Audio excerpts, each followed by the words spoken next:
and welcome to another episode of Beyond the Red Zone. I am kind of your host, Jason Miles, your real host. Let's bring them in right now. Coming all the way live from somewhere in Northern Virginia, Marcus from the Left Flank Vets. And a little further south from Marcus, somewhere in the bowels of North Carolina, is we got your back 10, Mac 10.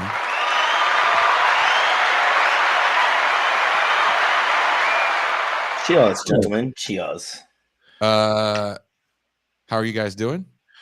Good. And I was gonna say a shout out to your name, Djene Bajalan. Me, Djene. Me, Djene Bajalan. Yeah, I think if Djene woke up with as much hair as you do, he would be at first freaked out, but then probably exceptionally delighted. Djene is the hairiest man of all time, and yeah, we'll just leave it at that. But I'm good. Tomorrow will be the return of for This Is Revolution people watching the show. Tomorrow will be the return of Pascal Robert. He'll be back on. Oh, shout out to the homie, the old school homie, Stanley Slaughter. What up, Stanley? You know what? Everybody's getting applause today. This is like Arsenio back in the day. Yeah. Is Djene a hobbit? No, he's Hobbit more like what are like the little fucking teddy bear creatures in the Star Wars? Ewoks. Ewok. Yeah, I think that's more accurate. I love Djene. I love Djene. The funniest shit I've ever seen. For those of you listening on audio only, I like it, but Jason does look like he's fresh from the gay bars in the Florida Keys. That is the look I'm going for. Who's to say he didn't? Nothing wrong if he did. Nothing wrong if he did. Who's to say he did not? What's your business? What business is you? Don't be upset. Don't be upset with Jason just because he had a great day in the Keys of Florida while you were at wherever you were doing whatever you were doing. All right, just let the man live. All right, exactly. So at this time of privacy, okay. I'll hear. So I woke up very early this morning because I was up till 2:30 my time completing another long video essay based off an article that should be coming out, I think either end of this week or next week on Sublation Media, entitled "Welcome to the Terror Dome."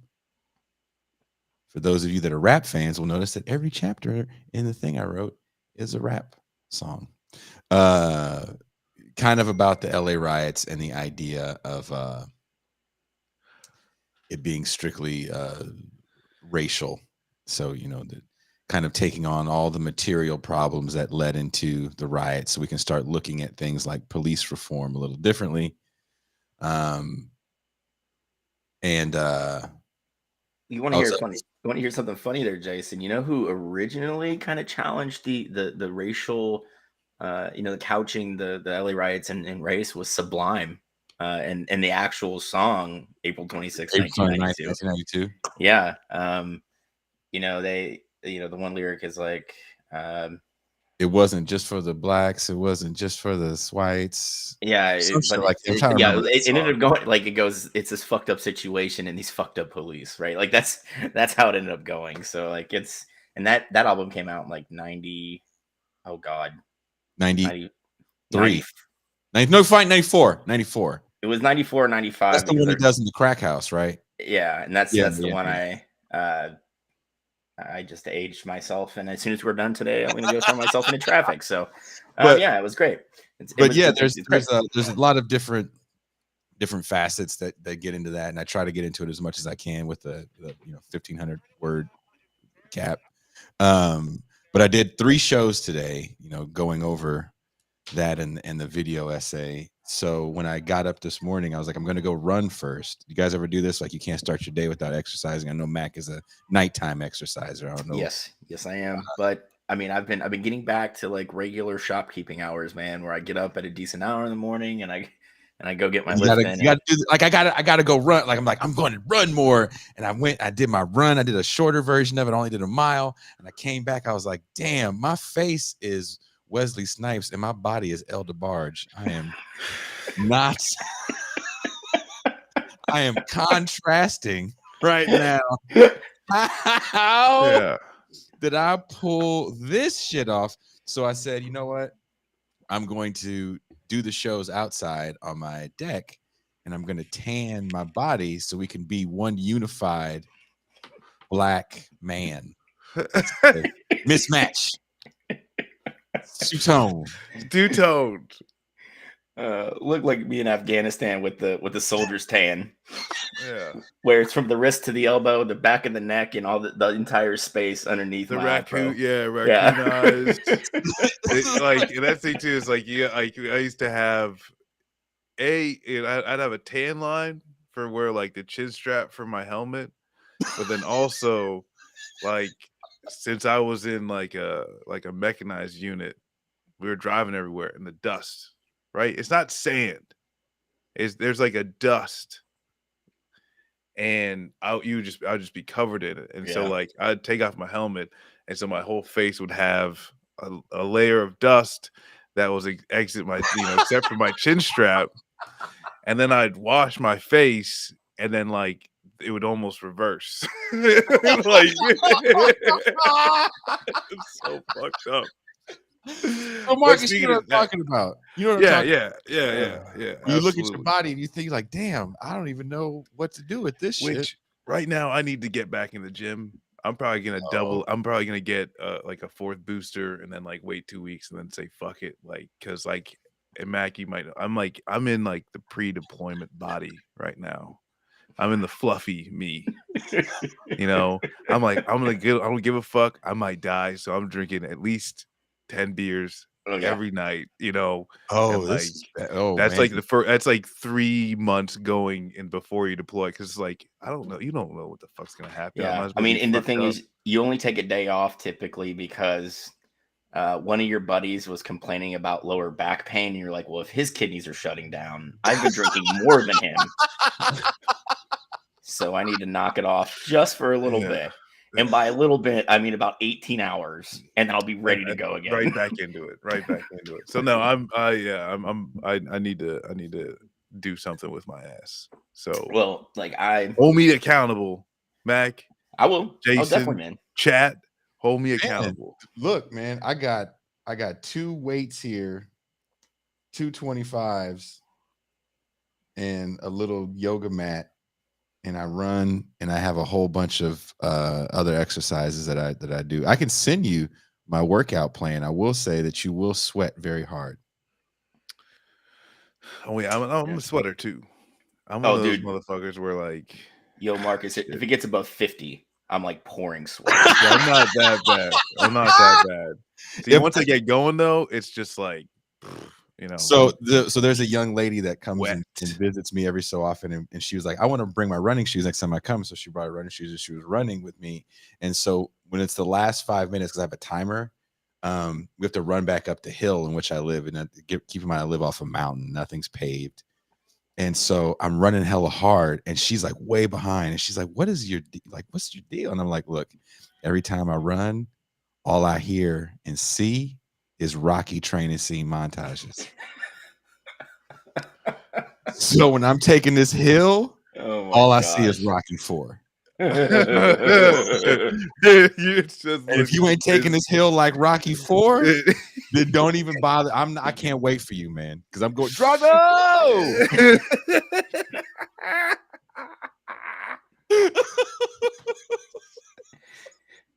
No, see, I gotta get less fluffy because I'm taking a trip and I gotta look good for it. So, which like that seems like, I mean, Jason, like you're planning to come out the East Coast and all that stuff like that. I'm like, oh fuck, like motherfuckers are gonna see me, and like so, like I need to get back to. Clock is ticking. You got like 6 weeks. 6 weeks is good enough. That's good enough. You got That's to good change enough. diet. Nah. Nothing's gonna happen. You got to change all that. No. What do Stop you mean? eating at night. What are you talking about? I eat well. Okay.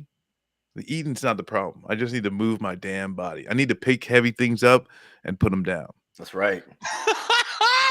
As the good Lord intended it. You know? Yep.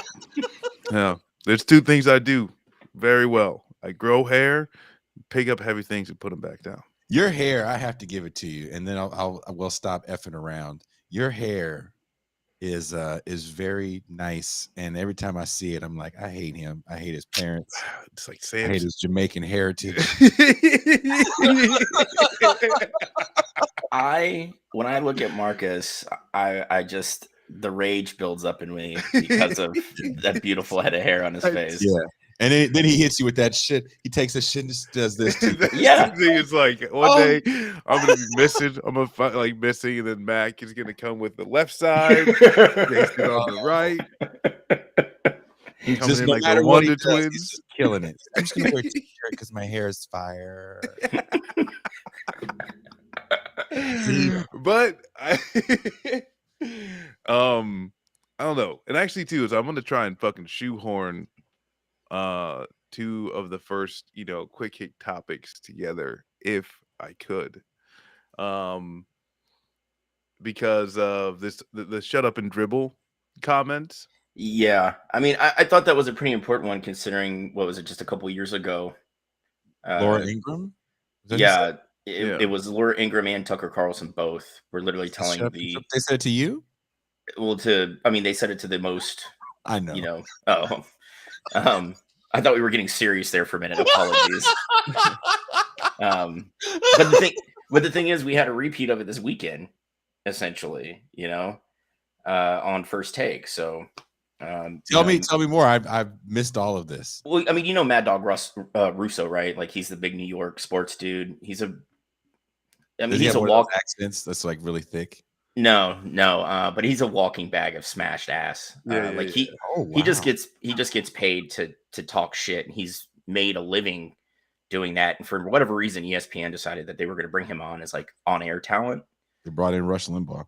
Yeah, and Draymond Green flipped off the crowd in Memphis because like he caught an elbow, or he went up for a rebound. One of the Grizzlies caught an elbow, and they just started booing him, so he flicked him off, which is Draymond. He got a foul, didn't he? Got a yeah. Right. But Russo said, "Just shut up and play, will you please, Draymond? America is tired of Draymond Green." And of all the defenders to come out, JJ Redick spoke up and was like, do you realize that this man has a wildly popular podcast, that gets millions of downloads every week. He's very well respected by his peers. And then he was like, on top of that, you say, shut up and play, and Redick was like, you don't remember, just a few years ago, these right-wing pundits were saying shut up and dribble when it came to the protesting of, police violence. And Russo, I mean, he kind of wilted on air. You kind of saw the air come out of his racist thoughts, and he just kind of, got really sheepish. But like, we're still seeing this shit on, the biggest sports network in the country and one of the largest in the world. Yep. And this is the one that essentially, is known throughout the country in right-wing circles as like the the woke ESPN, and I'm not gonna watch it anymore. But it's just like, dude, if you continue to bring on people like Russo and some of these other more like well-known sports talk radio guys, and we've talked about this before, like how poisonous sports talk radio is. If you bring them on to these big kind of platforms like First Take, like what are you expecting to actually happen? Because like I was surprised at Redick. I was glad he said something. I just didn't expect, because he was always a pretty quiet player. He wasn't a very outspoken dude. Yeah. But it's good to see him, I guess, sticking up for his former peers in the NBA. with his platform on ESPN. But like when I saw that clip, I was like, holy shit, man. Like, and that's the first thing I thought of was the shut up and dribble. Yeah. From Ingram and Carlson. Well, and I think which I don't know if Jason need to get the laugh track ready. I think Redick just being able to remember, like the shut up and dribble was pretty popular, so him responding was an easy layup. Or did you want to? Either way works. But no, and like honestly though, I think that's like something like in that specific instance is something where I don't know if there was a black commentator on there that responds, I'm not 100% sure that the wilting happens and there isn't don't make it come out, like this an automatic defense, so that's where it is. I think it's great that fucking JJ said some shit, but this is where even like this is like black commentators have responded to fucking shit, and it usually just goes into don't put me in that category. I'm not racist, right? But yeah, I think JJ Redick was able to like literally deliver it, and just you could see the guy fucking turn into just absolute fucking melted ice, instantly. But no, and that's I guess that's the one thing that I think needs to still happen, but really too, and also this is more of I think media, and I'd say too is like it's not that sports talk radio is toxic, talk radio is toxic, and like I have to say too is like out of just people just saying words, sports radio is actually probably less. It's conservative as fuck, but because they're not talking about politics necessarily, it's not as bad as actually the majority of people just speaking over the radio, and even to this day. And then last thing is the bringing the people on the show. That's also something where, especially too, when you come to the news, like name one absolute dog shit devil of a human being in the Trump administration that hasn't been able to go on NBC, like go on any of the channels, right? Not just Fox, because Mick Mulvaney's on fucking CBS News. Yeah, which so like that is something where like, I mean, because there is a large portion of the United States who are pieces of shit. So pieces of shit are going to get airtime. Yeah. I mean, look, I listen to, I can't speak that I listen to maybe as much as a guy like Mac, who actually, does drive when he's not doing this. So I'm sure if you're a smart man, you probably have some sort of Spotify or playlist or something. A lot of podcasts. But I'm not, look, Marcus probably lives a similar life. I can go multiple weeks without putting gas in my car because I don't really go anywhere. And the few times I do leave the house, sometimes I just turn it on. There's one station that's in English here, and it's a San Diego station, but their towers in Tijuana, and it's a sports station. So it's kind of like, oh, that's how I knew I was supposed to live here. I was like, oh, it's meant to be. But it's at night. They have a show that's. I almost wanted to call the station, and I was like, do you guys know this dude is saying this stuff about black people like on air, like it's the 40s, Yeah.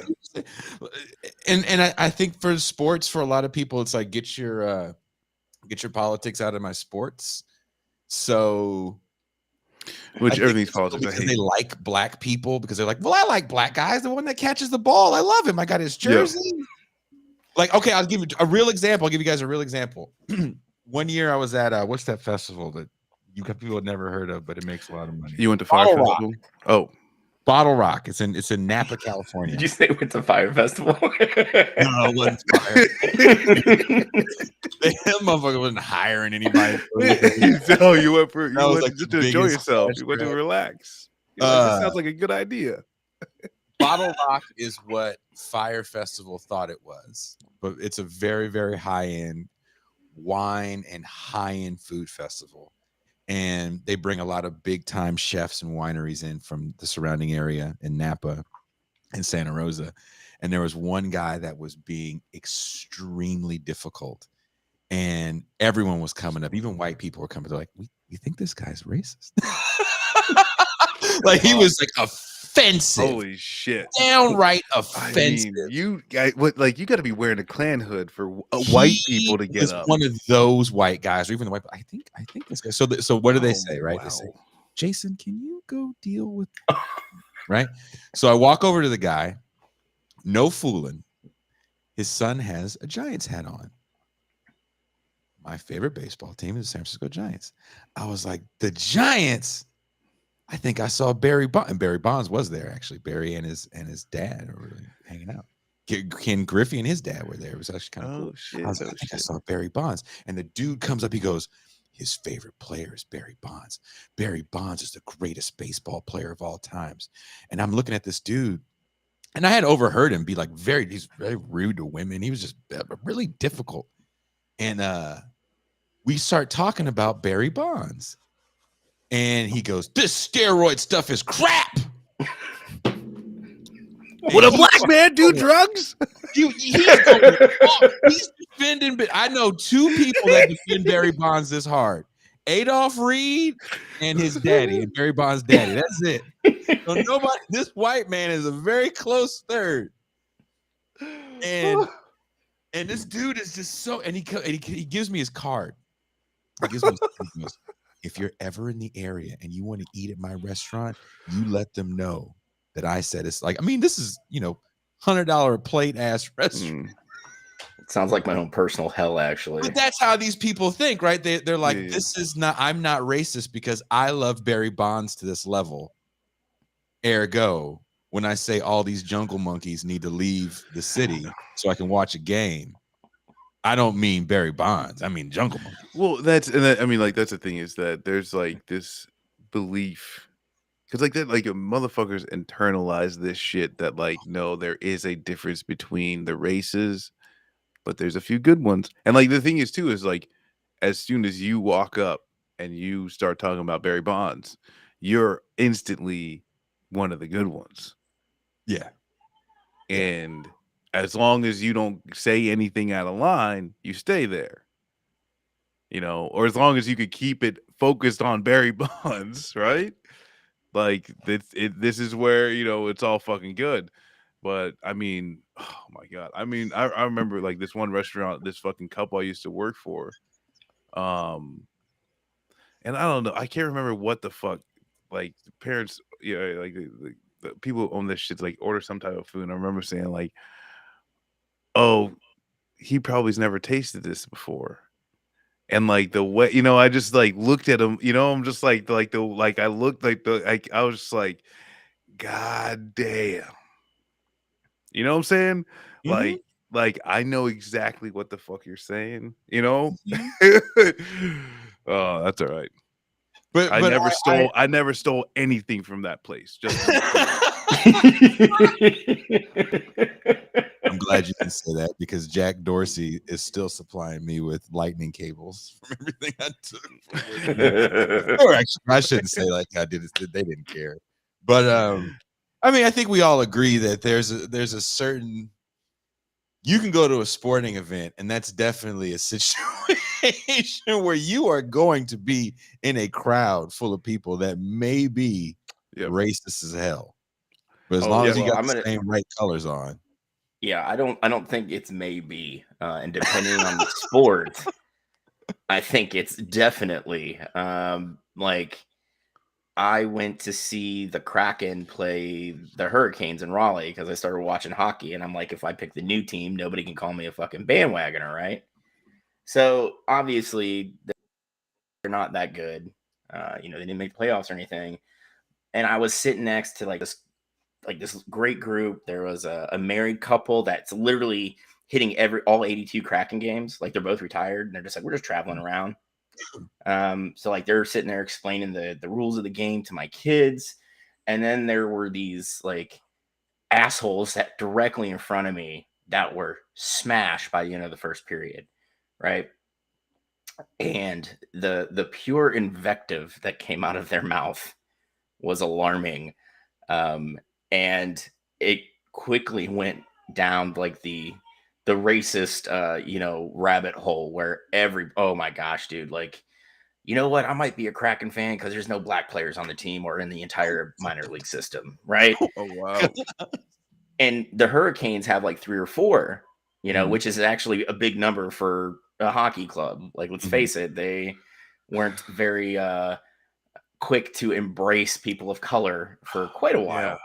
Fuck, I remember the one. Even like live-ass Canada. Live-ass Canada. And then you go to Regina, Saskatchewan, and realize that they may be more racist there than they are down here, and that's saying something. But I think really the thing is, though, is like most of the black players in the NHL are Canadian.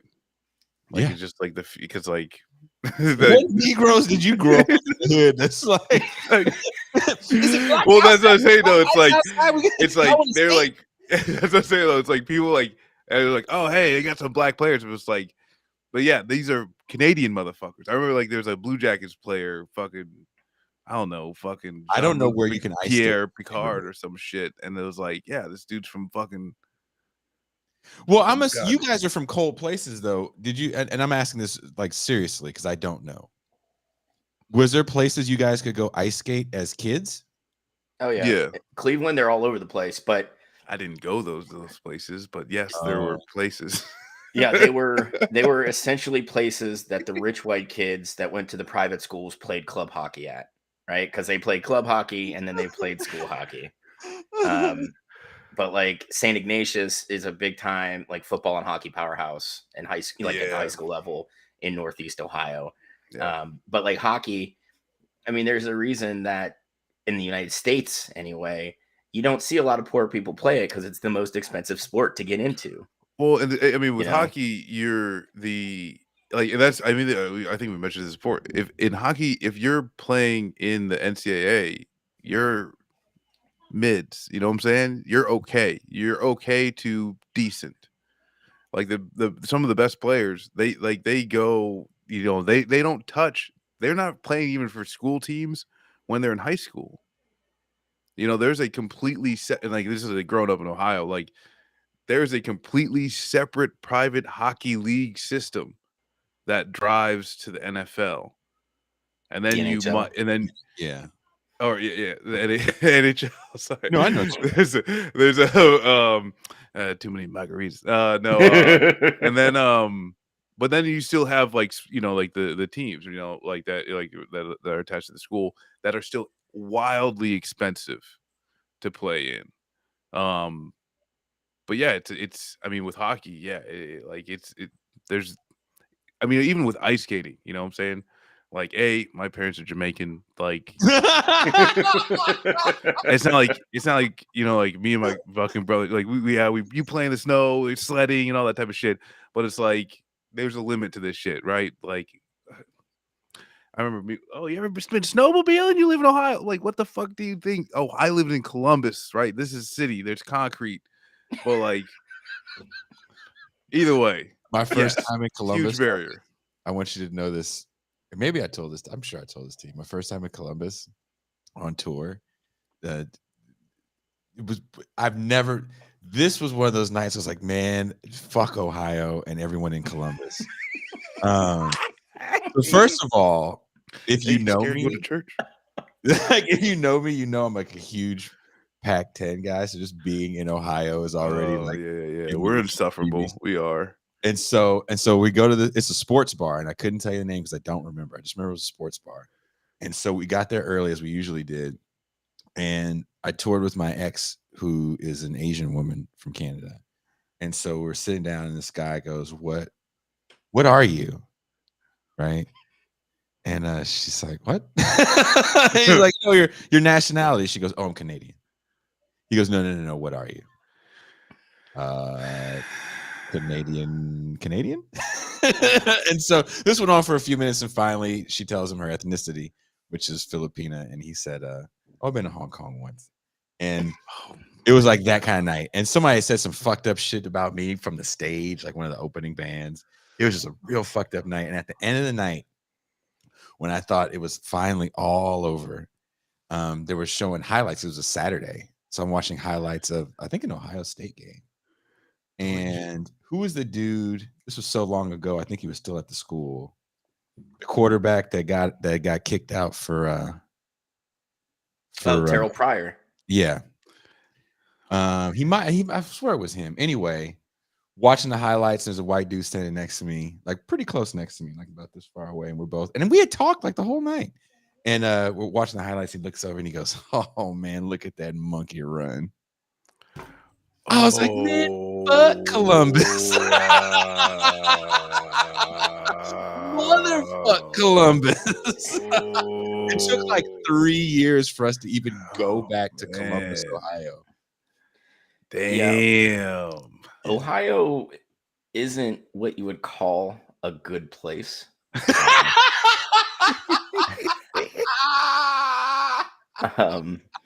Marcus and I are both old enough to know when it was kind of teetering on this kind of thing, right? And it could have went either way. It could have balanced and built a better base and been a swell place. But instead, we see the election of Jim Jordan, and it just fell completely off into this very dark place where considerably more ignorant people like Mike DeWine end up becoming governor and saying, you know what we need in Ohio? A heartbeat bill. That's what we're going to do. It's going to be the first piece of legislation I pass. I sign into law. And it's just like Ohio is completely, people can sit there and say, well, it's not that bad. It's just gerrymandered horribly. And I'm like, okay, fair. But when you had the opportunity to not vote in, Jim Jordan and Mike DeWine and the Speaker of the Ohio House, who happened to get picked up on an FBI bribery charge because First Energy funneled $70 million to him to keep open 2 nuclear power plants that didn't power anything, but they just wanted the power plants to stay open, right? Ohio, like, it went full, like, nut job over George Bush, and it's only progressively spun off its axis closer into the Trump, mode of republicanism, and now it's lost. What we need to do is build a fence around it, and then don't let anybody out, don't let anybody in. We treat it like New York from Escape from New York. That's exactly how we treat it. Well, so I think, and like that's it. Like part of it's just like, I mean, like the amount of like industrial and manufacturing jobs that just flew the fuck out of Ohio, and like Cleveland's famous for it, but it happened, like this happened something across the country, and that's the thing is too, it's like that you never come back from that. If you ever like that's one too, like never fucking leave me. It's like you go to fucking Cleveland, like, and see the like blocks and block after block after block of condemned housing. Yes. Like, and to understand, oh shit, like Cincinnati was a lot more resilient. Fucking, and I think too, it's like even in these past few years, and this is something that where like Democrats just fucking suck, and now we're just completely talking about politics. But like, but the fact is, there's a huge group of younger, and I say young, like millennials, right? That are like coming to Columbus, and especially within the tech sector and shit like that. But these motherfuckers are coming in libertarian or just straight up Republican, and like those are, but they're occupying spaces in the downtown sector that used to have people who were in jobs that would be at least moderate Republican, if there ever used to be a thing, we can understand it in this political sense, to solidly Democrat. And like it's gone away. There's been a huge shift. But at the end of the day, fuck that. Sports. Let's talk some That's what sports. a lot of the articles about. So stay tuned for the article coming out on Sublation Media. The USA is coming out this Wednesday, and we'll be putting together a crew of people to do the after show recap with. So Wednesday. Sunday. Back to All sports. right. Back to sports. Yeah. Which giving time back, and I did want to mention there is these systemic failures in society that I think come through in sport. And there's something that, like, we're not going to dive too much into, like, the Kentucky Derby and any animal type fucking racing and all these type of things. But this is one of those things where, we mentioned, and like, actually, not sorry, Jason. Horse semen is the most expensive liquid on the planet. You've got the Kentucky Derby and all these things that get a lot of the fucking hype anytime they come around, but they're largely just for the elite, and only the elite can participate in these things. Oh yeah. And Are you and me ever gonna take it Churchill Downs? Fuck no, dude. fuck no. And one, I wouldn't want to I'm probably go. gonna set these motherfuckers free if you let me in there. Fuck yeah. And then I'm gonna buy every jockey 3 to 4 hamburgers and say, eat bitch, stop starving yourself. Let's ride the horses to Burger King. That's right, hit the drive-through, man. But I think across the board, from there's just remnants from an era that should be long gone. And like horse racing in the adults fashions, dog, like dog racing. Mhm. And this is just like separate, you drive down to like dog fighting, cockfighting, all these fucking things that,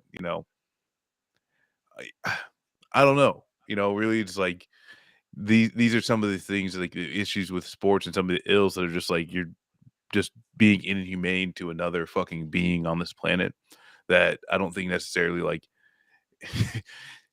the socialist revolution that's just, it's coming any day now, like these, they may not necessarily fucking fix, and it's going to take some time to actually say, like, no, like, stop beating the shit out of this fucking horse. We don't need to do this. Yeah, and stop allowing the people that ride the horses to continually abuse themselves just to make sure they're light enough to give themselves a competitive advantage over their peers. I will say this: when the inevitable socialist revolution comes, I hear any comrade that claims, you know what, we should keep horse racing around, you're just getting a fucking wall in Minecraft. Okay, that's You're it. the horse. Yeah, you just volunteered to be the horse. I'm gonna put a jockey on your back and he's gonna hit you with a whip. Yeah. Okay, that's what's gonna happen. But yeah, I mean, I don't like this. It's a vestige of that kind of antebellum, aristocratic outlook. I mean, what, Jack fucking Harlow got picked up by 2 black dudes, so he didn't have to walk through dirt to get his shoes dirty. Yeah. Saw that video, was not excited. Yeah, like, one, I think Jack Harlow's a piece of shit anyway, because when he was at the Celtics playoff game, the camera dude who was sitting directly behind is just trying to do his job. He's working for a nationally a big company. The company that is carrying this game and streaming it into our homes. And what do you see Jack Harlow do? That he records himself with his cell phone doing? Just starts playing with the knobs on the side of it. And laughing about it. Well, of course, because like, why would you expect an adult to act anything other than like a fucking 13-year-old? Yeah, so that guy can eat shit, and I hope he gets a brand new like pair of kicks, and somebody like literally just drops a dirty fucking diaper on him and ruins them. That's what I hope. I want him to have dirty shoes the rest of his life. And I appreciate Jason to putting the link to the proof. All right, we have receipts, not like actual receipts. I can't afford it, but like Marcus has got a He's like, you know what? I'm not buying NFTs. I spent $30,000 on horse semen. You know what's fucked up though? It's like $30,000. It's not gonna get you a lot. Like, this shit is expensive. Yeah, I mean, his partner was very upset with him, trust me. But like, he managed to smooth it over. Yeah, it's like, trust me, okay? It's like Bitcoin. We just got to ride the dip. It's fine. That's right. The NFTs will bounce back. I promise. Yeah, Right? absolutely. Well, oh shit, we didn't even get to the first thing, but Yeah, I'm not too Canelo. much into boxing. So if you want to which is just hit us unfortunate. on Can you tell me about the fight, because I missed the fight, and in watching all these YouTube videos where people get knocked out and shit, or like fight breakdowns. I've been watching Canelo Alvarez fight breakdowns. That cat is really slippery. So He's Canelo Alvarez how did is he the get? He's a Well, really good fighter. You have to think he's 5'8". Is he 5'8"? Yeah, he's my height. Manlet. Short King, and- actually. Sorry. Yes, Short King, definitely. But the dude, he turned pro fighting at 140. He won his first belt at 156 in junior middleweight, won belts at middleweight, and now he's the only ever unified super middleweight champ. Like, he did what Bernard Hopkins couldn't do, right? He unified all 4 belts. A couple years ago, he fought Sergey Kovalev, who was a light heavyweight champion, and he beat him and then immediately vacated the belt to drop back down in weight. But at this point, Kovalev was kind of like punch drunk. He wasn't the fighter he was. Dmitry Bivol, if you look at, depending on whose list you're looking at, is easily in the top 3 fighters on the planet right now. Right. And what he is he naturally walks around at like 200 pounds and cuts down to 175. Right. Oh, okay. Canelo doesn't lose power. Oh God, no, dude. Okay. He's got a lot of pop, and for a dude his size, he's a very good defensive fighter. Whereas like Canelo, probably walks around maybe at 175, maybe 180. He's not a really big dude, and he typically fights at 168, so it's not a big cut. And he's fighting dudes more his size, so he has a lot of pop, right? Well, he's moving up to fight a guy that's a giant. I think he moved up to 200. He moved up to 175. Yeah. But you got this guy that cuts down from 200 and Dmitry Bivol, and Bivol just fired a jab, kept himself covered up, and Canelo could never get like a rhythm going to flash his power, because that's where Canelo gets you. His hand speed's so good. Yes. He can hit you from weird angles, and then he generates power everywhere. So he can force you to drop your hands, and he's got amazing head movement. Oh yeah.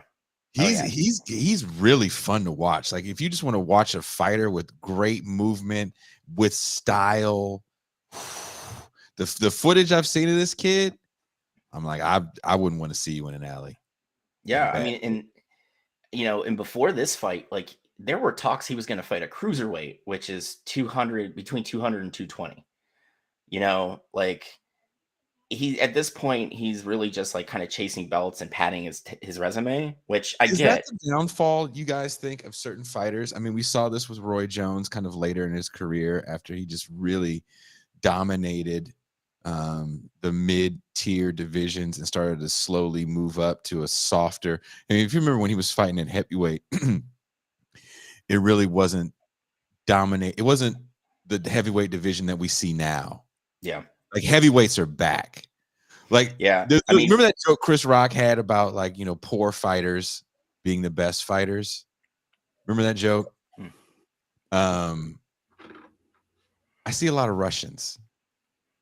Oh yeah, well, it's not so much Russian. You're getting Russians, you're getting Ukrainians, Eastern Europeans. Yeah, it's a lot of Eastern Europeans from the old Soviet bloc, where boxing is still wildly popular. And they're on another level. Look, if my son came to me, who he thinks he likes fighting right now, and I don't know how serious he is. I don't think he's that serious. But a lot of cats like, I don't want to get hit. I'm gonna dribble a ball.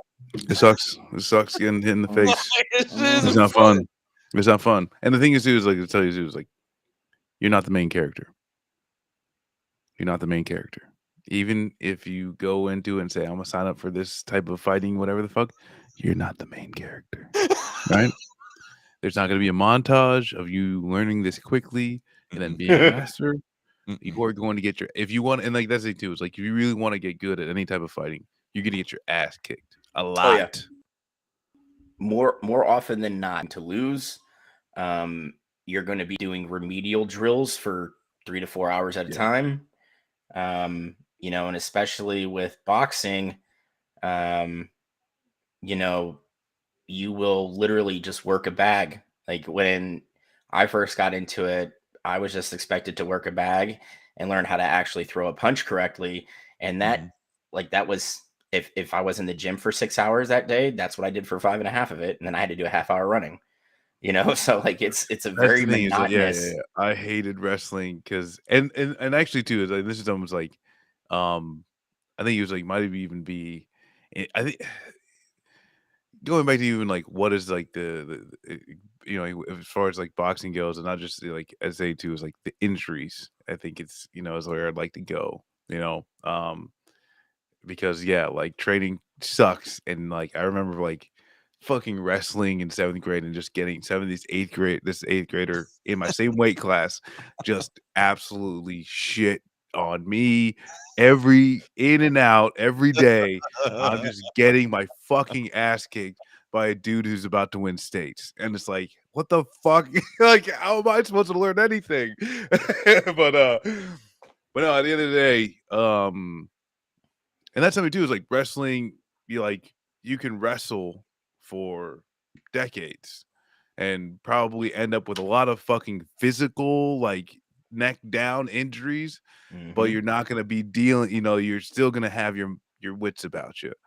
And I mean, with the boxing, I've met I some mean, pretty brain dead wrestlers, man. well, the thing is too is like whether they were smart to begin with and wrestling made them dumb, or they just never learned anything I to mean, I begin don't. with. Well, riddle me this, Batman. I don't know that many like true boxing gyms, like true boxing gyms. And There's fitness gyms that may have some sort of fitness boxing class, and I'm sure they exist.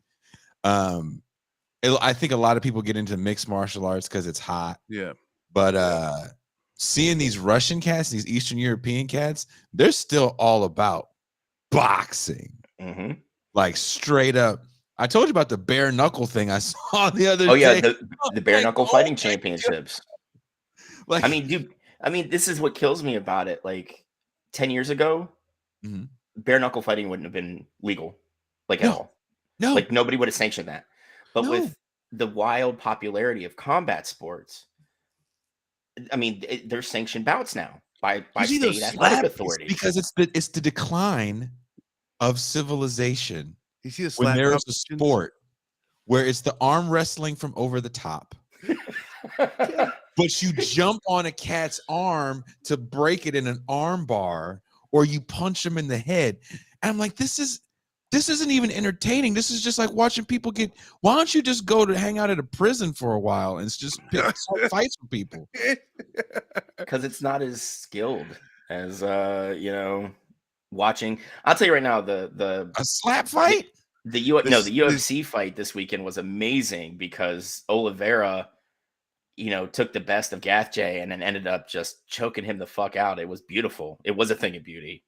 Mhm. And I mean that's why I'm into the sport like the way I am. I love boxing so much more than MMA because I grew up boxing.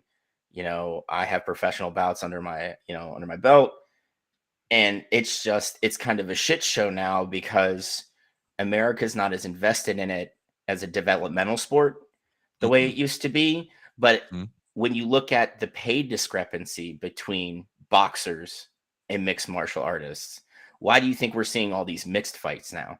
Because MMA guys want to get paid the way boxers do. Mhm.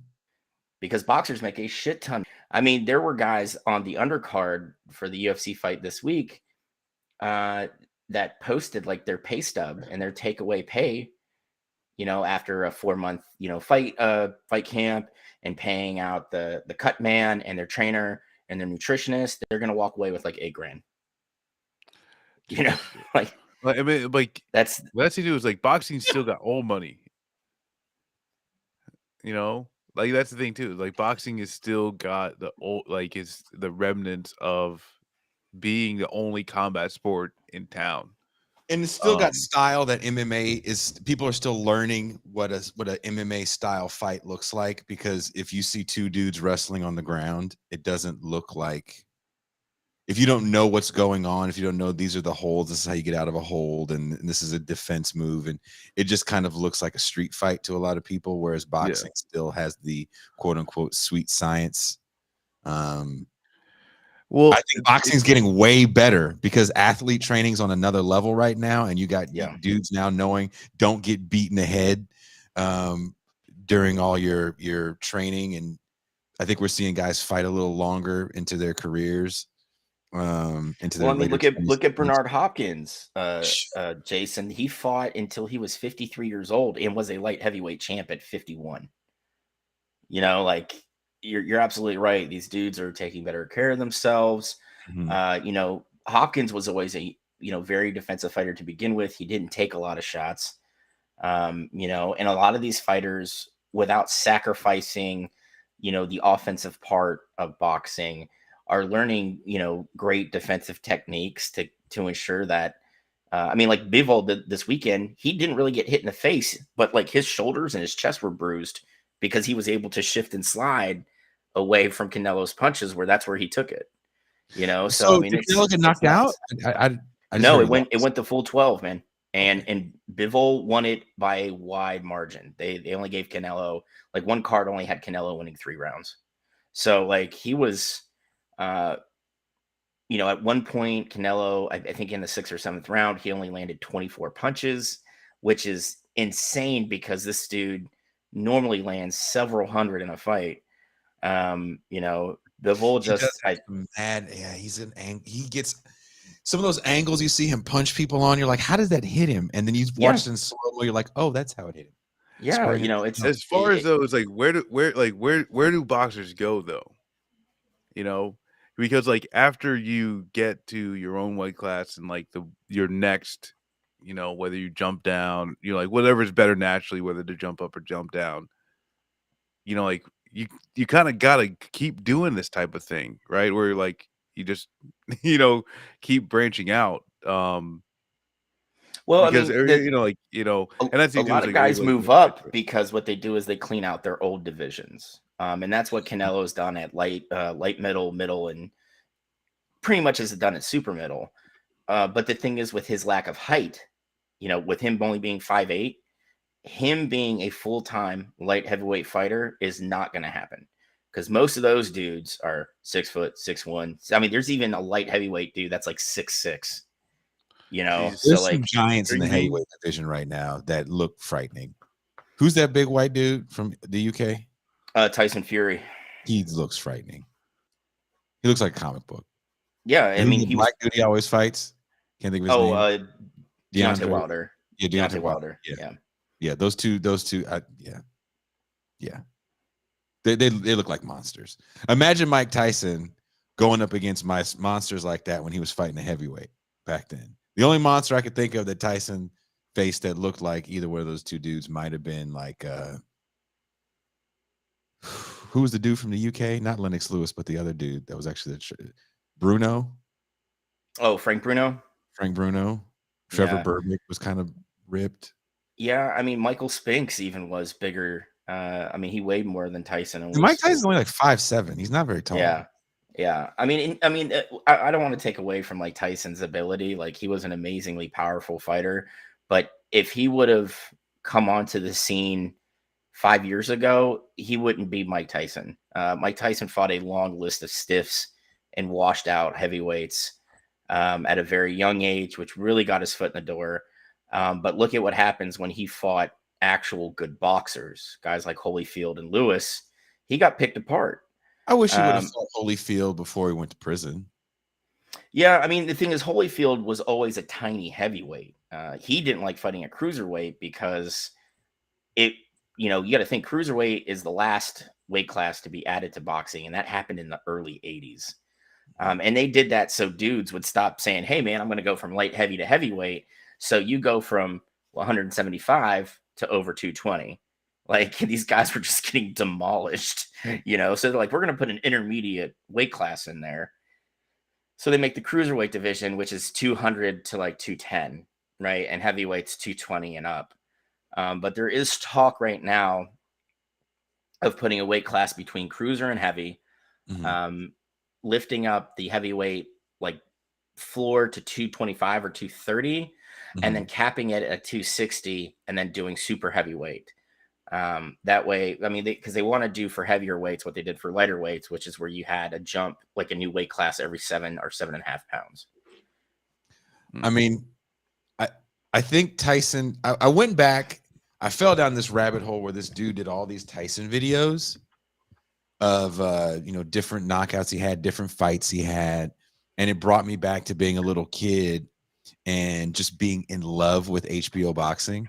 Oh yeah, with And Lampley and and even watching ESPN fights with my dad when I would stay with my dad on the weekends, and seeing two tomato cans fight. But like thinking about Tyson fighting back then, and I think we can get a bit dismissive, but the way he was destroying contenders. I'm not talking about before he wins the title. That's just the MO of fighting. You're gonna fight some tomato cans before you get serious. When he destroyed Trevor Burbick, who was like the guy for a while, because I watched a fair share of Trevor Burbick fights on HBO. He destroyed that man. He was destroying people. And I think with Tyson, we always have the great if, because he loses some of his best years behind bars. yeah. And he comes back and he's not the same human that he Well, I mean, was before I he wouldn't went. even just say it was the prison. It was Customato dying. I think that's when you really saw a drop off in his give a fuck. When he kind of really got wrapped up in the limelight of being that larger than life personality. D'Amato was the only guy that could keep him grounded. And when he lost that, essentially, you had Don King, Yeah. who ended up in charge and essentially running his life, stealing from him. Um, like let's face it, Don King's done a hell of a lot more bad than good. And I don't give a shit what anybody else says. I don't care how many fighters he's put in the ring and given the opportunity to make money and be on TV. But what he does to his fighters is he chews them up, he spits them out, and he robs them blind. And Yeah. then those guys end up punch drunk with nothing. Yep. How And many people have Jeff Bezos given the opportunity to potentially die in one of their fucking factories, right? Like Don King's the same fucking boat. Like, yeah, That's an interest. Yeah, Don King to me is all the same. Mike Tyson's maturity has been actually something to really, I don't want to say marvel at, but kind of admire. Um, even him beating up the dude on the airplane, like I watched the whole tape. Like, yeah. I might have done the same thing. Well, and that's, I mean, like, yeah, like stop, right? It's like don't mess with fucking people. Don't mess with Mike Tyson. Like, what do you yeah. think's gonna happen? The dude is one of I the mean, most don't mess with world Marcus for left famous. flank vets. You might have done the same thing. Well, that's the thing though. Is like I'm not world famous for punching people in the head. Mike Tyson is. he's quite proficient at it, Yeah. actually. But I do want to ask the question: where were you when the ear was bitten? I was at my now deceased Aunt Joanne's house in Hercules, California, with my cousins and a bunch of friends from school because her daughter went to the same high school as me. And we were watching the fight with my father and yelling and screaming. I think me and my dad got in a fight after the fight. Did you bite his ear? No, he was just being my dad. I remember it vividly. Mac, where were you at? I was at a house party, and we actually got the fight on pay-per-view. And I was probably pretty ripped because I just remembered giggling, like horrifically giggling, when I see Tyson spit the ear out onto the mat. I was so fired up when he bit his ear. I was like, yes. So that thing is like, I was a kid. Where I was at my mom's cousin wedding in the room with all the groomsmen because I was the ring bearer, and I was adorable as fuck. I'll tell you this. Tuxedo. I had the fucking what is it? The tail jackets. You know what I'm saying? But like, I was in a room with a whole bunch of fucking strangers. The only motherfucker I knew in that room, like knew, was like my cousin Mark. And he was just watching after me. But like, once that fight started, like, I'm just literally just sitting there, like staring at like there's just madness. Just grown ass motherfuckers just yelling and Losing their shit, screaming. right? What's up? Just losing it, and then and that's it, and then the ear bite, and like I was just like, oh my god, like they were like losing it. There's fucking red stripes flying all over the damn place.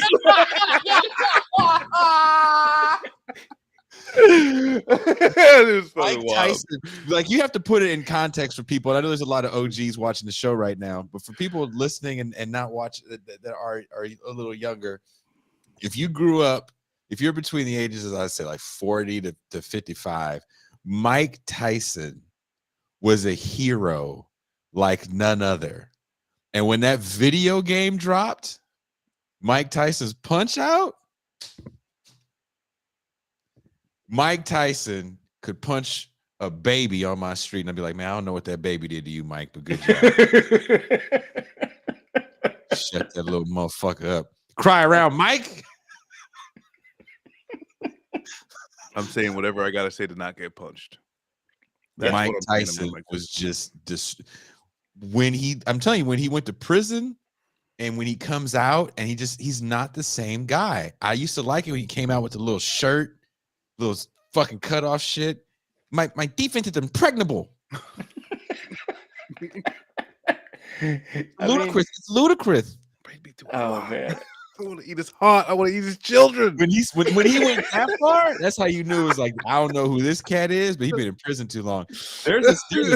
Look, this is when I knew Mike Tyson is one of the scariest men alive. There's a press conference, and I don't know if it was for the Lewis fight, but it was a big fight. Maybe it was a Lewis fight. And people are asking questions, and Mike Tyson's getting pissed off. And like a skirmish happens, and they're asking more questions. And Mike Tyson looks at a reporter, and he says, "I will fuck you till you love me." And I was like, "Damn!"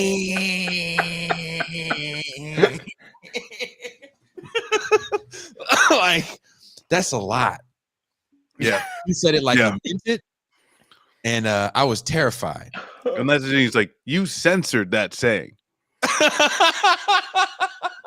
Like yes. the full there's more. Like, it gets worse. It gets worse. But I was terrified right then. I was like, I'm afraid for his family. I'm afraid for everyone. I'm afraid for people that have to deal with his laundry.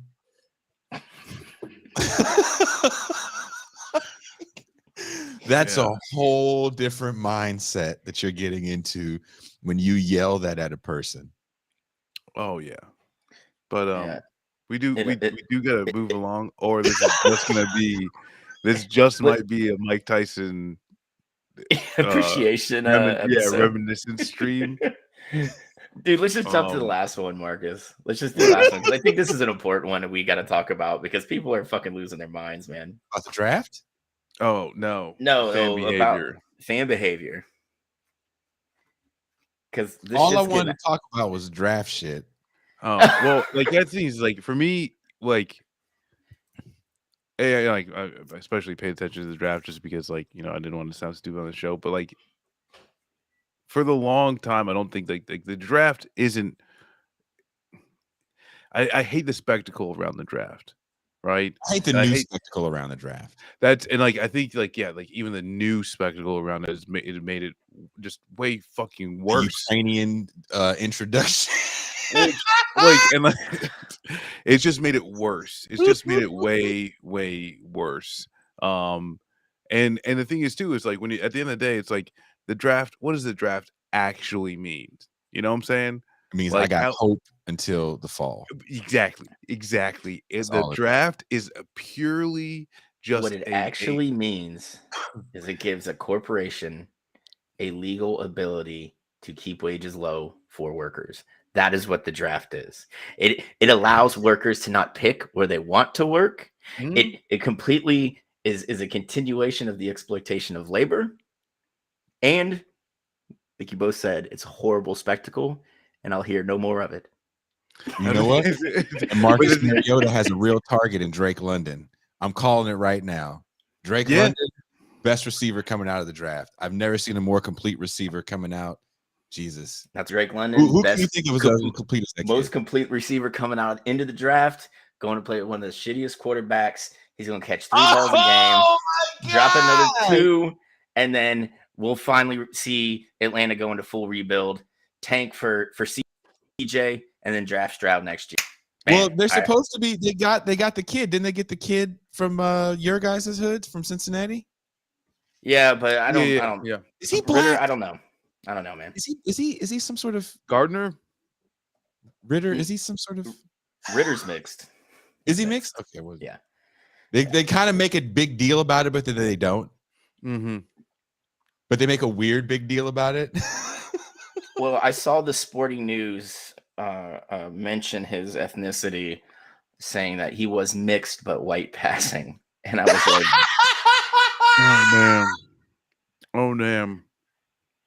Oh wow! Did they really? Oh wow! Yeah, amazing, amazing." I just was kind of like, I'm gonna hit the little button here, and I'm gonna close it. And I closed my laptop. And I went downstairs. And I lit a joint. And I thought long and hard about why I expose myself to these things, knowing full well that it's going to make me very angry. And make me question my very existence on this planet when I really don't need to do that. It's a regular thing for me. But I shouldn't make it worse, you know. But so that's why I just went and smoked a joint. I was like, you know what? We're gonna call it a day on draft stuff. They always talk about like his love for his grandma, and I'm like, is it? Yeah. Mm-hmm. Oh wow, she's the white one. Damn, it's bad. I don't know. That kid kind of dirty. I don't know what was worse, what they did to Ritter or what they did to Willis. Malik Willis, the QB from Liberty that got drafted by Tennessee. Round, right? Third or fourth. I can't remember off the top of my head. Yeah. I have been smoking a lot of weed. Back pain. So, but when he slid out of the first round, what do you think the fucking pundits started saying immedately? Was it a maturity thing? Can't read a defense properly. Mm-hmm. He's not a mature enough quarterback. He's not this. He's not that. There were a couple people that even said, hey, maybe he should think about moving positions. And I'm like, dude, he is 6 foot, 190 pounds. Whoever drafts him is going to have to load up like 20 pounds of muscle on him. Right?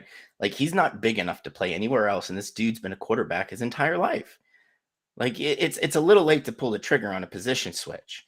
But it's also, it went back to that same black QB trope. They're not smart enough. They're not mature enough. They're not, But they did a whole thing about the riots. No, they're not woke yet. Black lives, no, they don't matter. They have it written in paint. They got it on the helmet, educate, elevate, and all that other. And racism. Did they not end the race? No. All for one, one for all. Hand in hand. No. My annoyance, or I guess and Mac, you're 100% right. As far as like the material fucking realities that what the draft enables the NFL to do, 100%, right?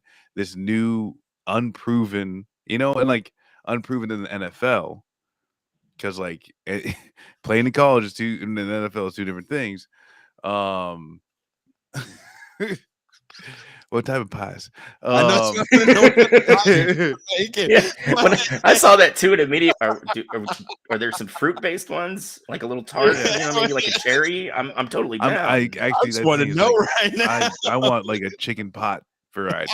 Oh, okay. So you're going savory. I went sweet. You know what? I'm with you on that one, though, Marcus. A savory pie would be delicious right now. Can we get some chicken pot pies? Oh, this is fun. But no, with the thing that like for me with the draft too is that there's no telling. You know what I'm saying? And like we've talked, I think it was last week or the week before. It's like the most busts of the first pick. You know, but like really, you never know. And the thing is too is like a it really is like football is an incredibly violent physical sport. Yes.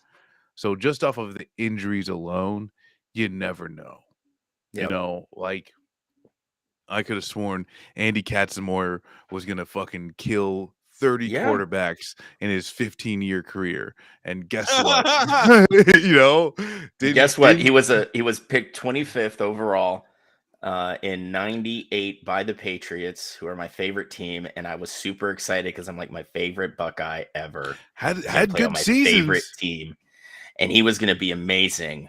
And then next thing you know, and keep in mind, this is after I met him and realized he might be the dumbest man in America. I met him too. Yeah, he's and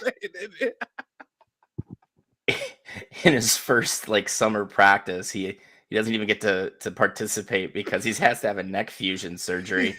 And then, after that first season, Belichick, being Belichick, is like, we're going to give him a chance to really, come back and be a great member of this team in the years to come. And then he never gets on the field. He never sees the field. And then when they interviewed him like a couple years later, because he never officially like retired, he was just like, yeah, I didn't realize like how hard rehab would be, like it was just really hard. And I was just like, man, I just want to go out on the field and play, but like it's a neck and all the doctors are like, hey man, if you get hit wrong, they're like, you could be paralyzed. I was like, what? Paralyzed?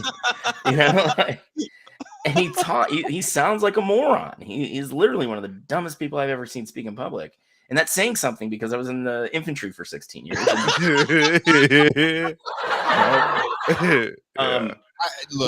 that's, I mean, like to my point though, it's like I want to ask you guys a quick question, and we can move on to the basketball because we do have to get to basketball. But football is my thing. Do you guys think Malik Willis will see the field? Ooh, I want to go first. Go ahead. I think he's a starter by next season. Okay, you got some big testicles for that one. Tannehill has shown he folds in the playoffs when they need a quarterback to take a step up and win games. Tannehill can't do it, and I think eventually at a certain point, Vrabel's going to be like, you know what, fuck this. I got to give the kid a shot because Tannehill's not getting it done. And I also think Tannehill has a lot of egg on his face when during the press conference they were like, do you think you should help Malik Willis learn the playbook? And he's like, nah, I don't think I should. Just straight up like, fuck that dude. You ain't helping me. Yeah, exactly. Is he gonna help me throw a tight spiral? No, probably not. I'd actually agree too, but then also too, it's like because of that, and also it's like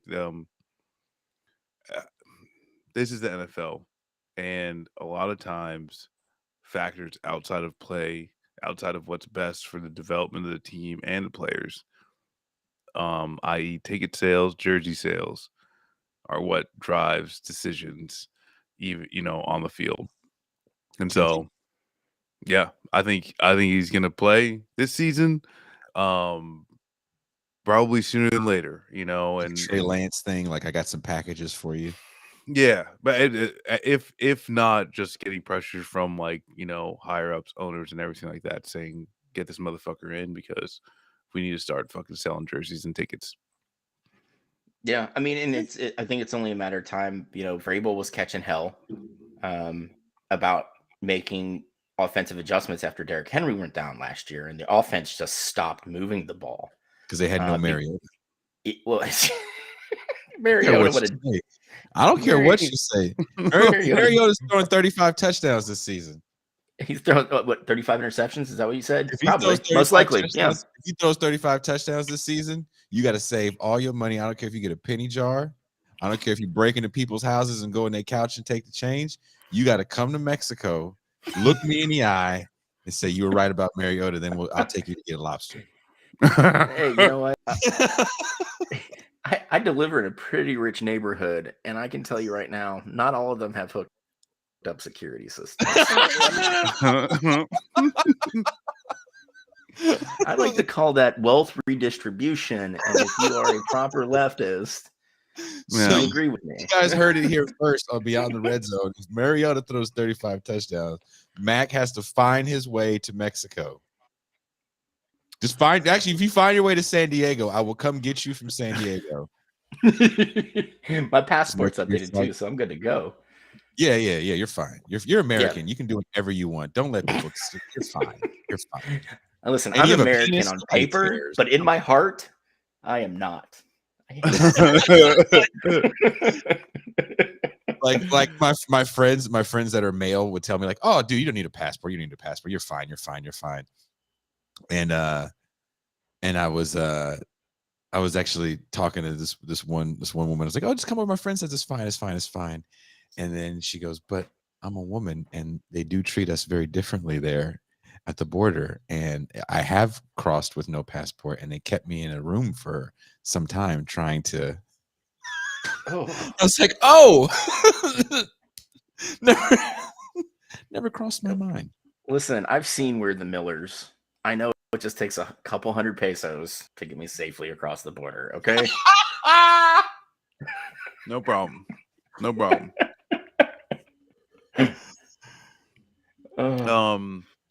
Well, next thing too.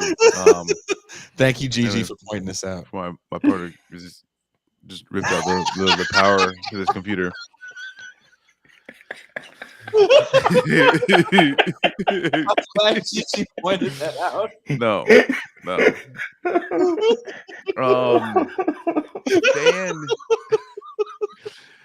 Fan behavior. And Jason, you've had some actual troubles with some fan behavior recently. Oh my God. I'm glad that shit finally stopped. And when most videos, that's when it was too much. But take the wheel. We've had some instances of fans getting about it, and this is something that we didn't get to talk about. I can't even remember which it was.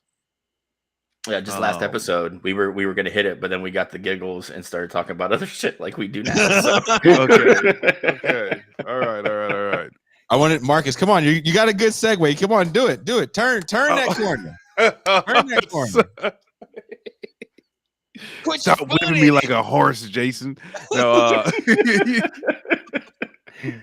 you got Yankees fans booed and injuries to Guardians outfielder Stephen Kwan after teammate Miles Straw climbed the outfield wall. I can't even read out to return.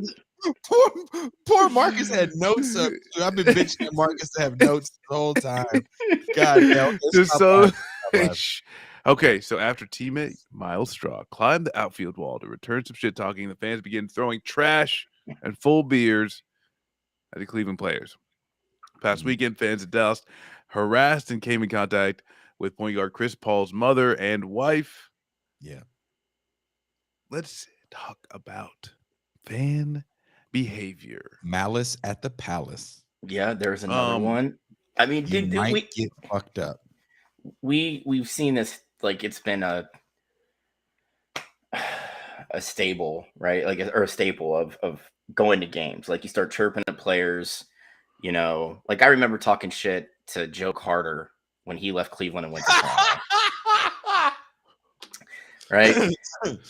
I'm like, oh, you had to leave Cleveland to go win a fucking World Series. I was like 10 or 11, running my fucking mouth. And Greg Swindell never needed you.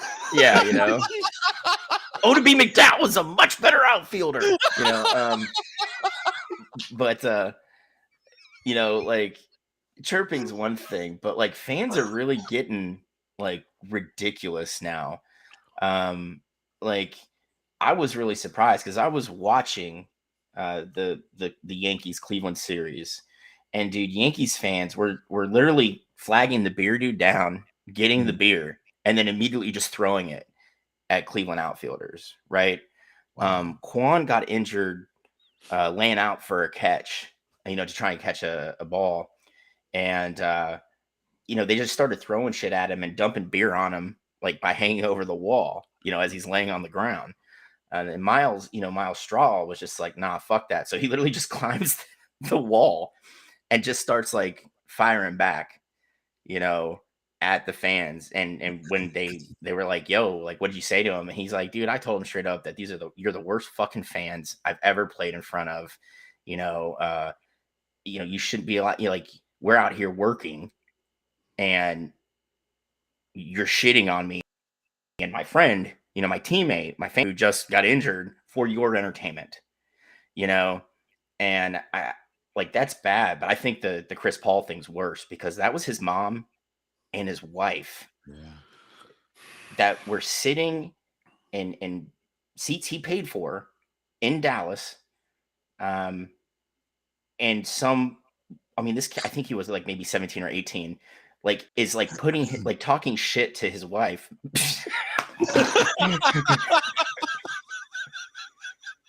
We're not, for those listening that will be listening on audio, we're not laughing at Chris Paul's mom or wife. Someone left a comment that said it's a 10-year-old Mac with a full beard. That's why we are laughing.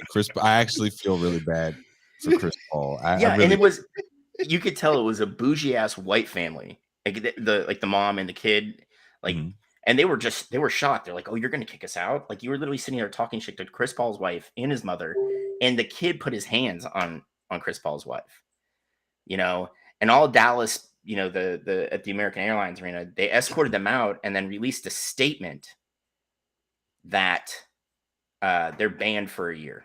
Like, that was the punishment for literally talking shit to a man's wife and his mother on Mother's Day, mind you, and then putting hands on them. The family did not deny that there was any physical contact, but like cell phone, like videos and shit that were like, yeah, dude. I'm gonna say something. I'm gonna take myself off air so you guys can call me all kind of names. There is a unwritten contract you sign when you decide to put yourself in the public eye. And as a person that has had my fair share of certain levels of backlash in the public eye,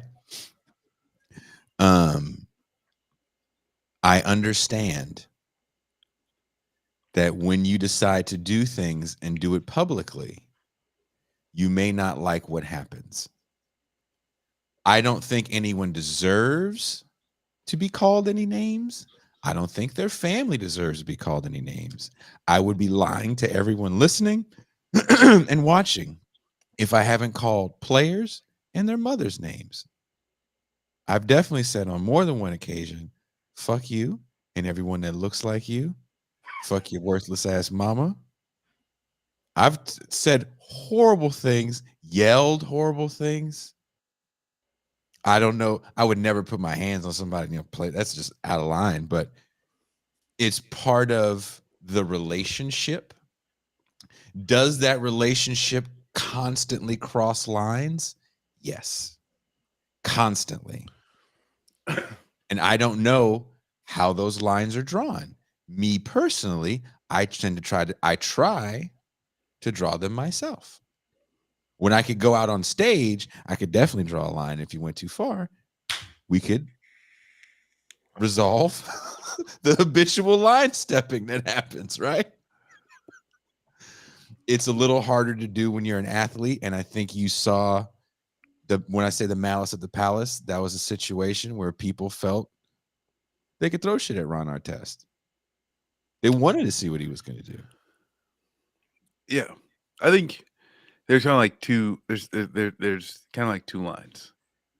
And this is kind of how I've always seen it. And growing up an Ohio State fan, where there's some people who don't even say, the M in Michigan, let alone the things that they will say directly to, Michigan players at any and all opportunity, or a Michigan fan. I've seen grown men outside of the Horseshoe screaming at kids in Michigan jerseys. And that's the thing, is like there is a line that gets crossed every game day. And then when it comes to the actual players and on the field, you know, uh, yeah, there's something there too. It's like outside of even like the United States, like when you talk about like fucking soccer and the amount of work, international football, um, if the amount of work that, especially within the European context, that they've had to do to work on just the explicit and violent racism that would happen. And you got to talk about like fucking people throwing bananas at black players. Yeah. Like that's something, like Mac, when we first started, it's like you go back to Cleveland throwing glass bottles. What? How long ago? That was called, actually, okay, if we're talking the glass bottles, that was the 10-cent beer night, which is been well documented is one of the dumbest promotions to do in a city that drinks the way Cleveland does. And loses the way Cleveland does. Yeah. And the sad thing is Cleveland was winning that game. And then when they started throwing shit on the field, they had to forfeit. Right? I'll make this one quick. If anybody doesn't know about it, in June 1974, I believe, the date could be wrong. Cleveland was a really bad team that wanted asses in seats, so they did the 10-cent beer night promotion where it was a dime a beer, and they had the stadium completely stocked. They had other trucks outside to bring in more kegs. They were starting to sell canned and bottled beer, and a play went against Cleveland, and people started booing and then started throwing shit onto the field. And if anybody remembers Billy Martin, he was the manager of the Rangers at the time. And then after the game, he's like, you know what, I'm glad they had to forfeit because I just really wanted to get the hell out of this fucking place. He's like, I hate Cleveland. But no, and that's something where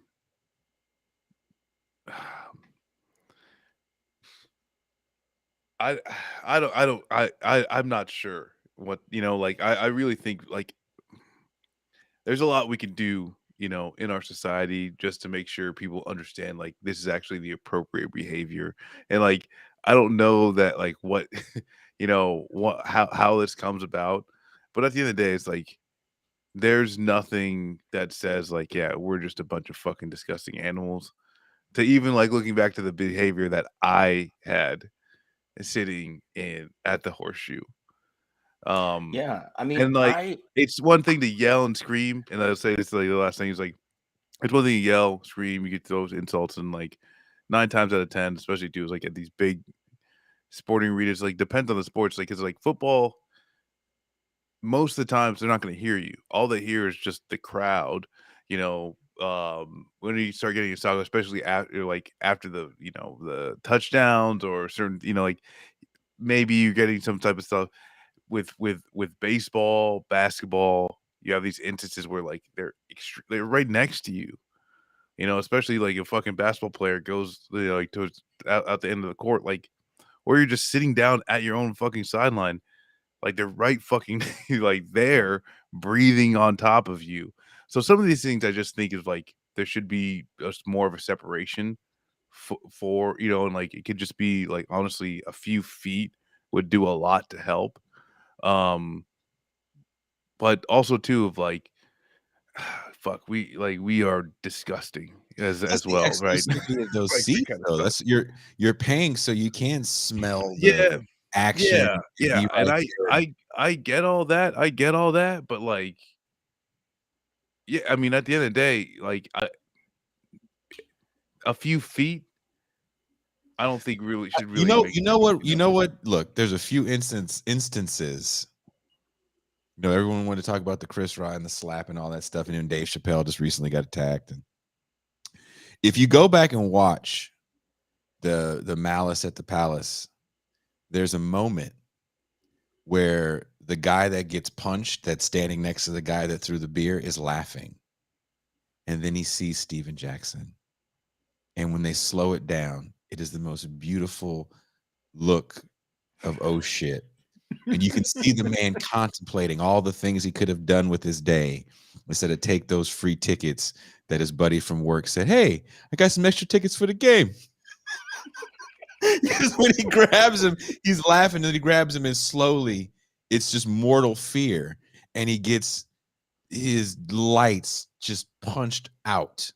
Punched out. Maybe it was Jermaine O'Neal. Yeah, I think it's Jermaine O'Neal. Night, keep your punches butthole his tight. just punched. You know how the rappers talk about, I'll punch you through the neck. Like he did one of those punches that rappers talk about. He actually did to that man. And Like, you would think after that night, people would go, maybe that joke's not as funny as I thought. Yeah, but I mean, I would argue it's gotten worse. Yes. You know, I was that guy too. Like, I'm like, you know what? I curse you and your parents, the generations of your family from 500 years ago for procreating and eventually coming out with you, the wide receiver who just caught his third touchdown pass against the Pats. You know, like that was me. I was that guy. But I've mellowed out quite a bit because I've come to appreciate how hard these athletes do work. And it really, like, for me, it sends me, I only get sent into a rage now when I hear other fans that are like, you know what, really glad he got hurt. I'm like, dude, fuck you. Right. Yeah. Like you can get fucked. But like, it's such a unique thing, right? Because these guys are at work and we're watching them work. Cut that meat. Yeah, that's what I want. I want to pitch a show to where professional athletes come out to like regular people and just talk shit to them about how they're doing their job, right? But that's, like, they may not know. the world. But Mac, would you agree though? That's the world we live in to a certain degree, because there is a certain feeling of justification of like the DMV, the post office, like you're a civil servant, ergo I can just shit all over you. Yeah, it's really getting out of line because You're service industry person, you idiot.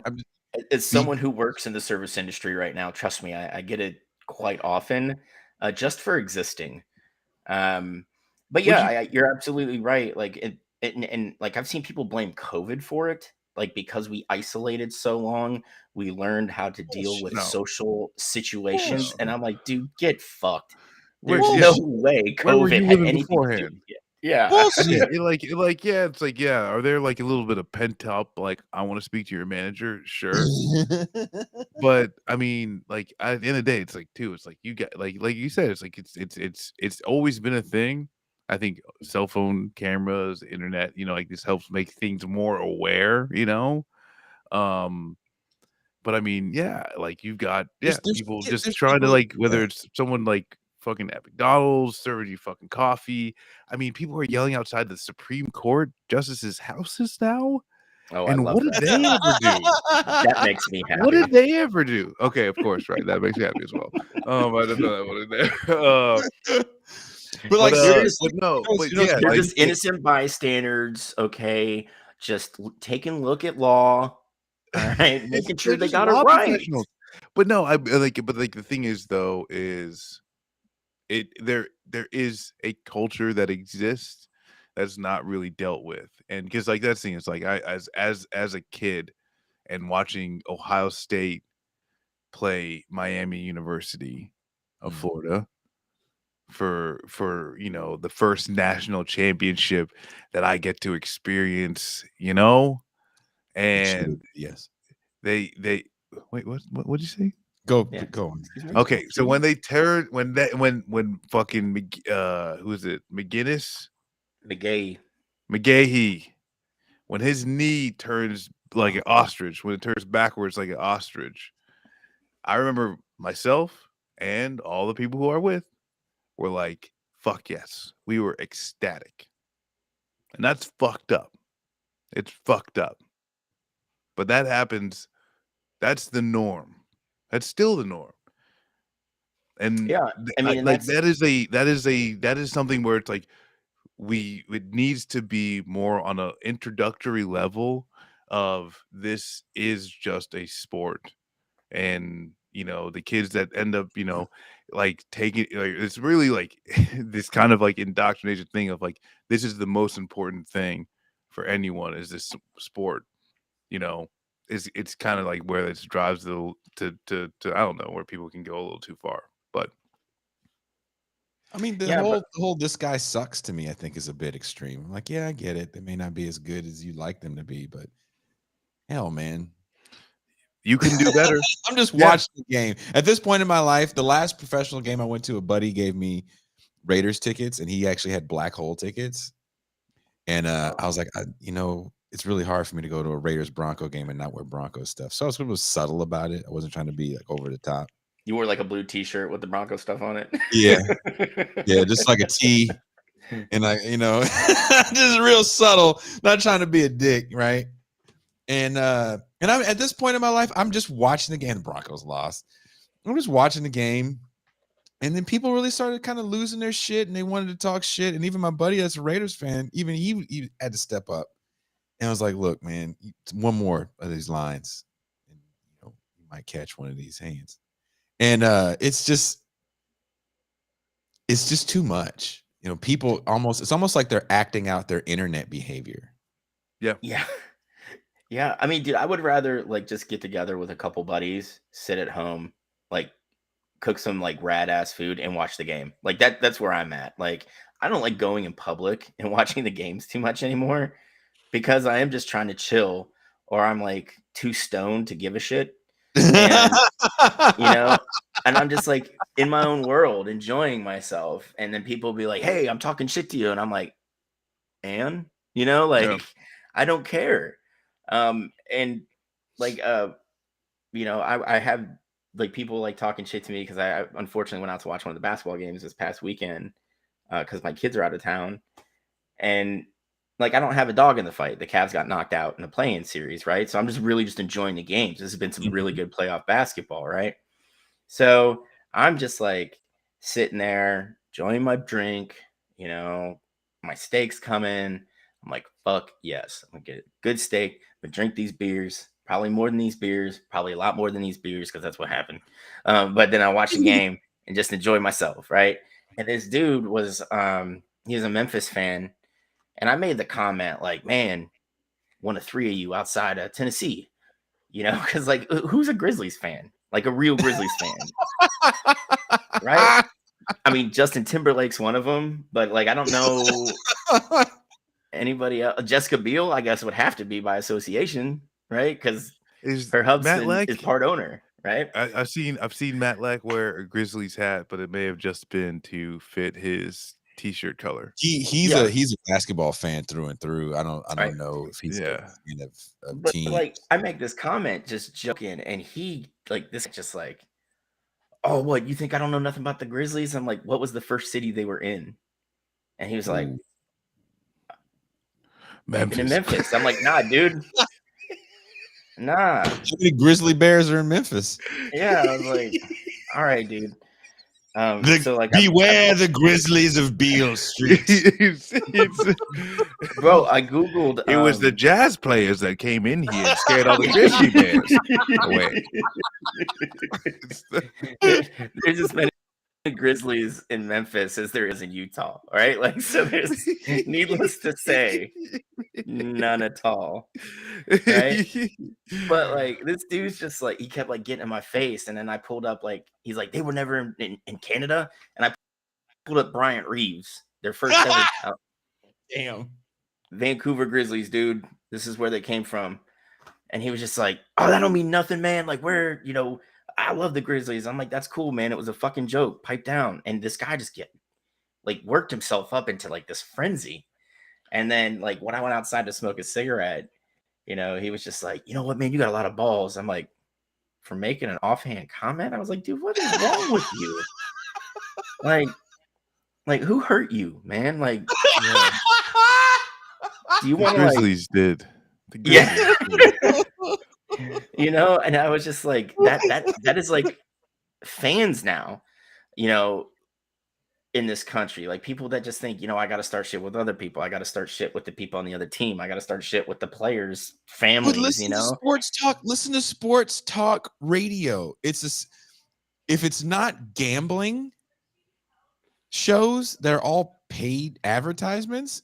Then it's a series of people crapping on another human being for not covering a spread, for missing a shot, for not scoring enough points.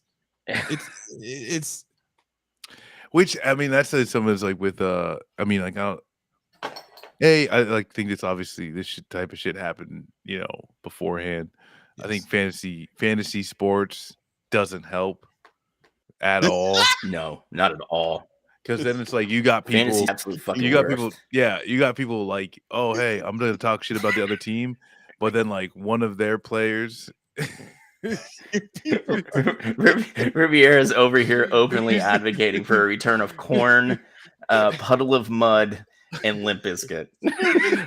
I know shit referenced what is it, hot dog flavored water. Oh my gosh, the chocolate starfish hot dog. Yeah, no shit referenced that the other fucking day. It's coming back. Look, it's getting late. Marcus is going to turn into a pumpkin, but I do want you guys to know, if you want to know why I live in Mexico, I want you to know why. Hold on, I'm going to show you why. Hold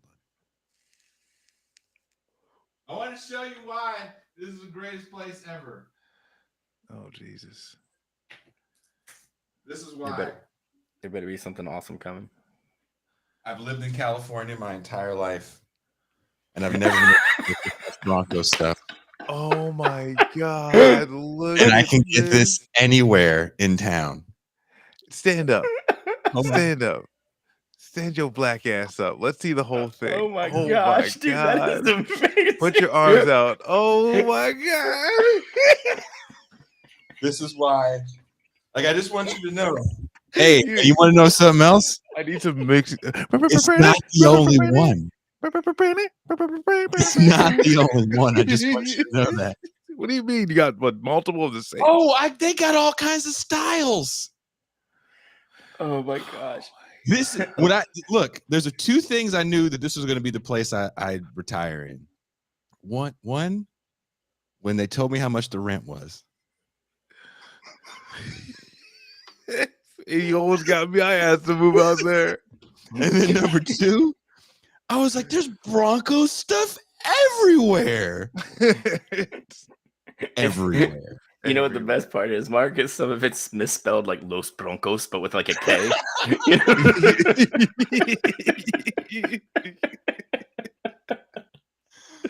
Actually, I saw this really fucking dope Ohio State jersey. I think we're in, I don't know, some fucking port. I can't remember. But the logo, like right in the center, it was upside down. Like, come on, y'all. We were in some part of Louisiana on tour. I got a picture of it somewhere. And they have bootleg Jordans at this gas station. At a gas station. He wasn't even dunking, he was doing a layup. He's at the free throw. Yeah, he has a finger roll. Oh my gosh.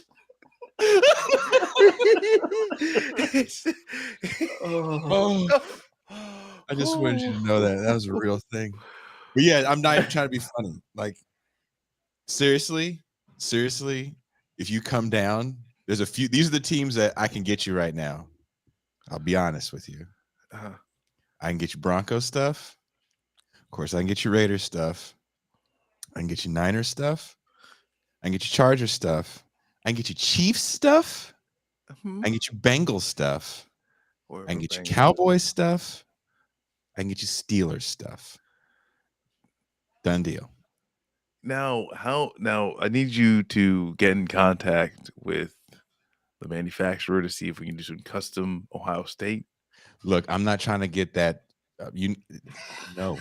You don't care about me. You don't care. You don't care about me. Okay. No, I'm just not trying to get killed. You just don't care. You just don't care. You heard it here. No, Marcus, we're going to figure out. Why are you asking? We're going to figure it out. We're going to make them. Black crime. All right, Marcus, that's what we're going to do. We're going to get them made.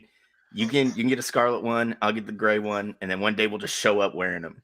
That's what we'll do. We'll show up with them. There's no college stuff here. There's no college Yeah. stuff here. There's not even like SC stuff here, surprisingly. But pro stuff, I can get almost every. Like, I'm still shocked at how many teams are hanging in the window. I'm like, damn, love where I live. Yeah, the Washington Generals. Can we get one of those? So I got so much. You think I'm joking? Every night I'm wearing my I have a Broncos poncho and I have another one. Every night it's my night poncho.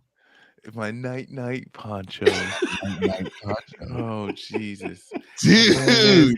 Buenas noches, little Jason. Broncos ponchos, dude. You laugh, but when you come here, you be like, "Damn, man, I think I want to get one." It's hurting so much right now. Oh my god! Yes. Broncos ponchos. That's what I just think the store is called now. Nah, they got everything. You get all kind of stuff. But anyway, all right, I'm gonna stop messing with y'all. But I'm being serious. That was a sign. I knew that. I was like, "Oh, can you stand up again, please? Can I get another seat?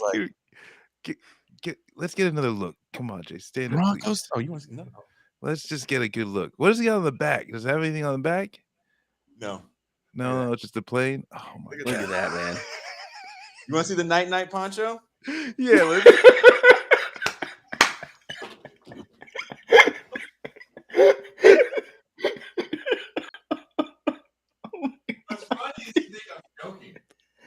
No, we know you're serious. That was funny as we know you're serious. Oh god. The night poncho. Oh my god. Like, this is coming on right when the show. Oh damn! Yeah. Okay. Yeah, of course. Those were legit, man. You remember those things, Marcus? I love those things. Yeah. I was like, I'm here for life. Why would you leave? You're a child. You're a child. You're a grown ass child. And you know what? There's nothing wrong with that, Marcus. My daughter came here. She said, "She goes, Dad, I was worried about you," and I was like, "We worried about this? What's we worried about? What are you worried about? Who could be worried? You want a night poncho, honey?"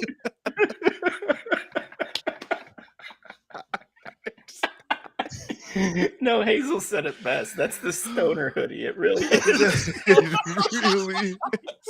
Like, if you came here, you would think I smoked so much weed and I was weird. But I'm like, nah, man. No, just it's cold at night and I'm a Bronco fan. Yeah, that's it. Oh my god. Take us out of the stream before my fucking partner leaves my ass. Okay. So, hey, I can send a night poncho to your house if you like. I'm gonna just need it to sleep outside.